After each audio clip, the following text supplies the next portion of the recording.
¿Qué tal amigos? En este video vamos a aprender qué es una resistencia eléctrica, qué factores influyen en el valor de una resistencia eléctrica, qué es una resistencia específica, qué es la resistividad, con qué unidad la medimos, qué instrumento utilizamos para medir una resistencia. Te voy a enseñar a verificar su valor con solo observar los colores que tienen las resistencias eléctricas. ¿Dónde las vemos en la vida cotidiana? ¿Dónde se aplica? Esto y más vas a aprender en este video. Comenzamos. La física está en todo lo que nos rodea. Es la naturaleza.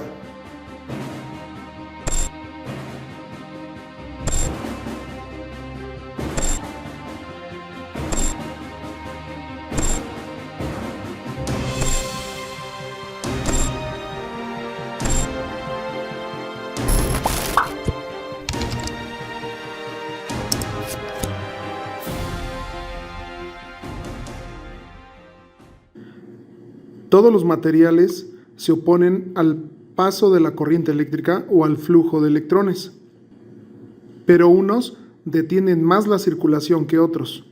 Entonces, por definición, la resistencia eléctrica es la oposición que presenta un conductor al paso de la corriente o flujo de electrones. Como sabemos, la corriente eléctrica circula con más facilidad en los metales. Por eso son utilizados en la construcción de circuitos para conducir la energía eléctrica y se denominan conductores.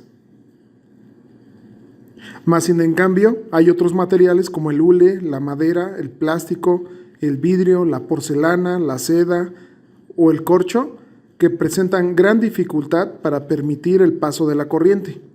Es por eso que reciben el nombre de aislantes o dieléctricos. Existen varios factores que influyen en la resistencia eléctrica de un conductor. Estos son: la naturaleza del conductor. Si tenemos varios alambres de una misma longitud y una misma sección transversal, quiere decir igual de gruesos, por ejemplo, uno de plata, uno de cobre, uno de aluminio y uno de hierro, podemos verificar que la plata presenta menor resistencia y el hierro es de mayor resistencia respecto a los demás. Otra cosa que influye en la resistencia de un conductor es la longitud del mismo o lo largo que estos sean. En cuanto mayor es la longitud, mayor será la resistencia. Si se duplica la longitud de este alambre, se duplica también la resistencia. Otro factor es su sección transversal o lo grueso del alambre. Al duplicarse la superficie de la sección transversal, se reduce la resistencia a la mitad. Esto es fácil de comprender si comparamos el flujo de electrones a través de un alambre con el flujo de agua que pasa por una tubería. En cuanto mayor es el diámetro de la tubería, más cantidad de agua puede pasar. Por lo tanto, mayor área en la sección transversal de un alambre, mayor flujo de electrones pasarán a través de él. La temperatura también afecta. En caso de los metales, su resistencia aumenta casi en forma proporcional a su temperatura. Sin embargo, el carbón disminuye su resistencia al incrementarse la temperatura, porque la energía que produce la elevación de temperatura libera más electrones. La resistencia que corresponde a cada material recibe el nombre de resistencia específica o resistividad. Esta la vamos a representar por la letra minúscula griega que se llama Rho. Por lo general, existe una gran confusión en el concepto de resistencia eléctrica y resistividad eléctrica. Por eso es muy importante aclarar que estos conceptos son distintos, ya que la resistencia eléctrica es una propiedad intensiva, quiere decir que no depende de la cantidad de materia que posee el cuerpo, y la resistividad eléctrica es una propiedad extensiva, es decir, La resistividad de un material será siempre la misma, sin importar la cantidad que tengamos. Sin embargo, la resistencia sí depende de la cantidad y dimensiones de un conductor, como las características que acabamos de ver. La resistividad es una propiedad básica de los materiales, que cuantifica la oposición del material al flujo de la corriente. Está directamente relacionada con las vibraciones de las partículas internas, la composición atómica y otras variables microscópicas. Y como ya mencionamos, la resistividad es recíproco de la conductividad, quiere decir que es lo contrario. La resistividad describe el comportamiento de un material frente al paso de la corriente eléctrica, por lo que da una idea de lo bueno o lo mal conductor que es el material. Un valor alto de resistividad indica que el material es mal conductor, mientras que uno bajo indicará que es un buen conductor. Es importante decir que la resistencia eléctrica se deduce a partir de la resistividad eléctrica de un material, ya que la resistencia es la propiedad de un objeto y la resistividad de un material. En este cuadro te muestro algunos valores de resistividad para algunos metales. Por ejemplo, observamos la plata, que tiene 1.06 por 10 a la menos 8 ohm por metro. Estas son las unidades de la resistividad. El cobre, 1.72 por 10 a la menos 8 ohm por metro. El aluminio, 3.21 por 10 a la menos 8 ohm por metro. El platino, 11.05 por 10 a la menos 8 ohm por metro. Y el mercurio, 94.10 por 10 a la menos 8 ohm por metro. Estos valores se tomaron a 0 grados centígrados. A medida que la resistividad de un alambre aumenta, disminuye su capacidad de conducir la corriente eléctrica. Por ello, la conductividad, que la vamos a dar con la letra minúscula sigma, se emplea para especificar la capacidad de un material para conducir la corriente y se define como la inversa de la resistividad. Matemáticamente hablando, conductividad es igual a 1 entre resistividad. La unidad empleada para medir la resistencia eléctrica es el ohm, en honor al físico alemán Georg Simon Ohm. Introdujo los términos resistencia eléctrica y fuerza electromotriz. En su honor, la unidad de resistencia eléctrica lleva el nombre de ohm o también conocido como ohmio. La unidad de resistencia ohm la vamos a designar por la letra griega omega. Y en el sistema internacional, un ohm es igual a 1 volt entre 1 ampere. En conclusión, podemos decir que la resistencia de un alambre conductor a una determinada temperatura es directamente proporcional a su longitud e inversamente proporcional al área de su sección transversal. Y matemáticamente se escribe así: resistencia del conductor, que se da en ohms, es igual a la resistividad del material del que está hecho el conductor, que se da en ohm por metro, multiplicado por la longitud del conductor, que se va a dar en metros, entre el área de la sección transversal del conductor, que se va a dar en metros cuadrados. En realidad, cualquier material conductor puede utilizarse como resistencia. Sin embargo, en electrónica se manejan dispositivos resistivos ya calibrados. Su símbolo en un circuito se representa de esta forma. Y físicamente, ya en la realidad, son así.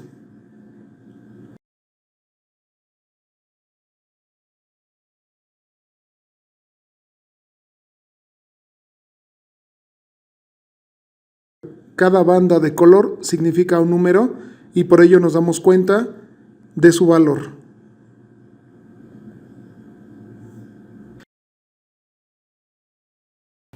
El instrumento que nos va a permitir medir la resistencia eléctrica se llama ómetro. Se encuentra dentro de este instrumento llamado multímetro. Es una función de este aparato. Verifiquemos el valor de esta resistencia.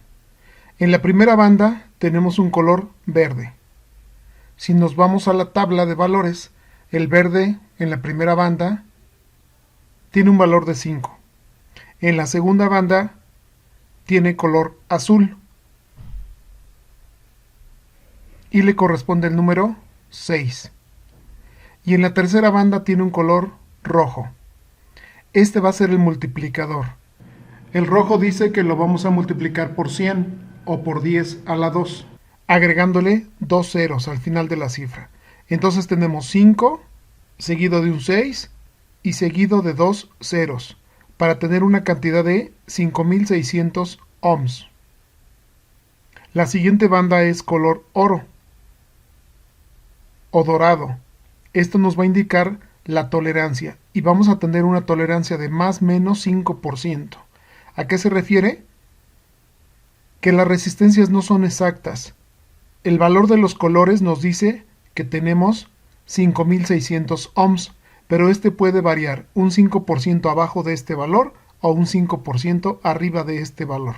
Es la tolerancia que manejan estas resistencias. Vamos a verificarlo con el ómetro.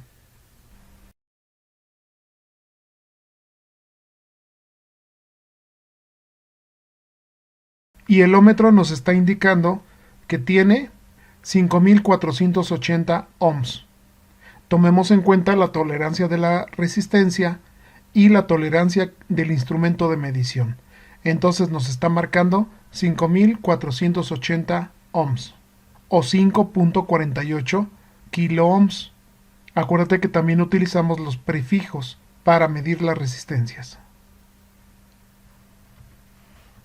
En esta otra resistencia tenemos en la primera banda color rojo y tiene un valor de 2. En la segunda banda vuelve a tener rojo, otra vez vale un 2. Y en la tercera banda tenemos el color amarillo. Este es el multiplicador. Vamos a multiplicarlo por 10 a la 4 o le vamos a agregar 4 ceros al final de esta cifra para tener un total entonces de 220.000 ohms o, utilizando el prefijo, 220 kiloohms. Y por supuesto, el color oro al final para la tolerancia del 5%. Vamos a verificar su valor utilizando el instrumento llamado ómetro.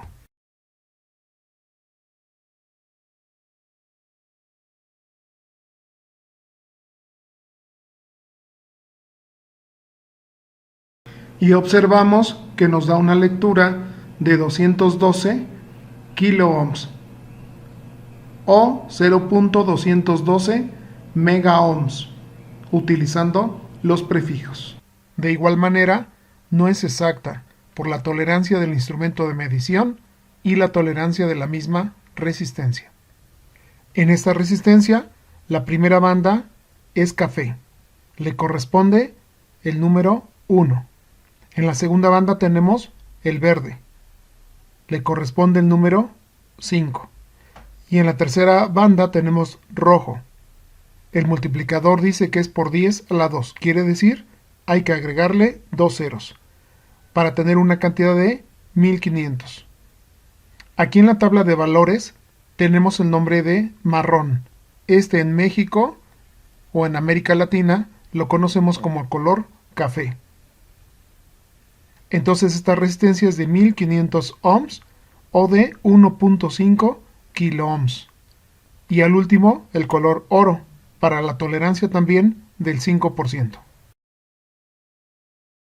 Veamos lo que nos muestra el instrumento de medición.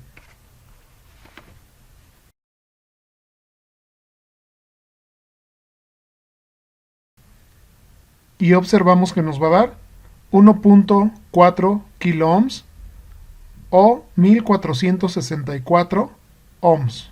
También tomemos en cuenta las tolerancias. Y por último tenemos esta resistencia. En la primera banda tiene el color naranja, que le corresponde el número 3. En la segunda banda tenemos el color blanco, le corresponde el número 9. Y en la tercera banda tenemos un color rojo, que es el multiplicador por 10 a la 2. Quiere decir que le vamos a agregar 2 ceros para tener un valor de 3900 ohms o 3.9 kiloohms. Y su color oro en la cuarta banda para la tolerancia del 5%. Y el instrumento de medición, el ómetro, nos está marcando 3.85 kiloohms, o lo que es lo mismo, 3850 ohms. También tomemos en cuenta las tolerancias. Así, de esta forma podemos medir en la vida real las resistencias, teniendo un ómetro a la mano. Esta propiedad de los materiales conductores ha sido aprovechada para diseñar termostatos, que son dispositivos que mantienen una temperatura fija. Y en la vida cotidiana, ¿dónde vemos las resistencias o los termostatos? Para que el motor de un automóvil funcione de una manera correcta, el termostato tiene que regular la temperatura del líquido refrigerante. En un boiler, la función del termostato consiste en permitir la regulación de la cantidad del gas y del encendido del quemador, y para mantener el agua en un nivel de calor que le hayamos programado. En las planchas que utilizamos en la casa, el termostato nos va a permitir mantener una temperatura estable, ya que si no lo tuviera, la plancha calentaría en exceso y quemaría la ropa. Si has puesto atención cuando estás planchando, se escucha un ruido, tic, tic, tic, cada vez que la plancha se desconecta o se vuelve a conectar para seguir calentando la base de la plancha.